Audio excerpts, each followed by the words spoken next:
Habang inihintay kong umuwi yung kalapati ko sa taas ng terrace ko, nagugulo ako kung maghihintay pa ba ako o gagawin ko na yung mga request nyo.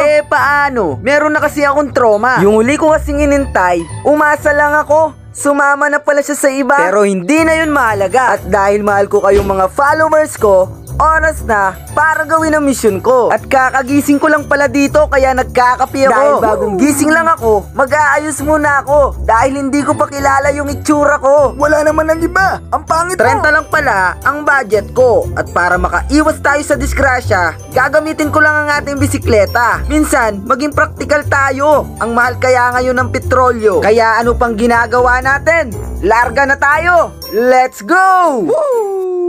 Yeah! Papunta na pala ako sa bilihan ng pagkain. At ang ganda ngayon ng panahon. Kaya sa mga kilala ko, humingi muna ako ng opinyon. At eto pala si Oka. At tinanong ko siya kung ano ang mabibili mo sa halagang 30. At ang sagot niya, wala! At ang suggestion ng iba, sardinas, noodles, o kaya magitlog ka. Meow! Nakakasawa! At sa kakabike ko, nakita ko ang tropa. Matanong ko nga siya. Magtanong. Hey, ano Sobrang titig mo dyan, boss, ha? Anong ginagawa mo? Binabantay ko yung halaman ko, baka langgamin eh. Walang gamin? Langgamin ng kapitbahay. Hindi kasi eh. Okay. May ba ako, boss? May tanong ako. Anong masasuggest mong ulam sa halagang 30?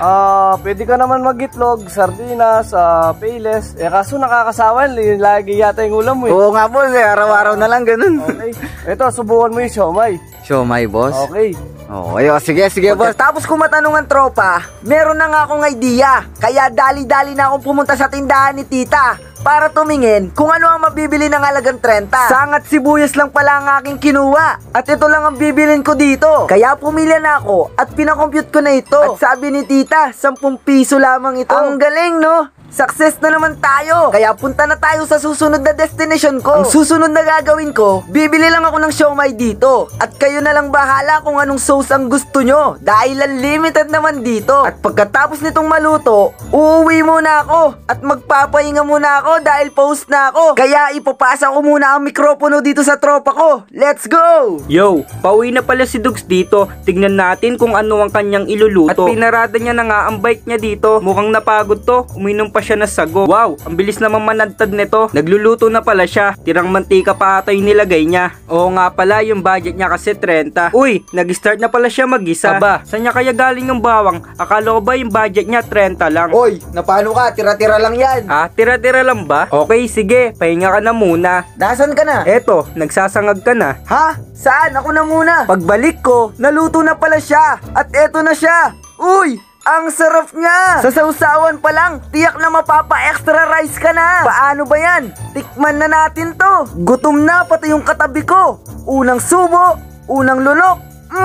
Ang sarap niya! Nasa iyo na lang talaga kung paano mo bibigyan talaga kung anong meron ka. O paano ba yan? Focus na muna ako sa kinakain ko dahil isa to sa mga paborito ko. Kita-kita na lang tayo sa next video. Uy, pahingi naman ako. Ayoko nga, paborito ko to. Manigas ka dyan. Akin yan.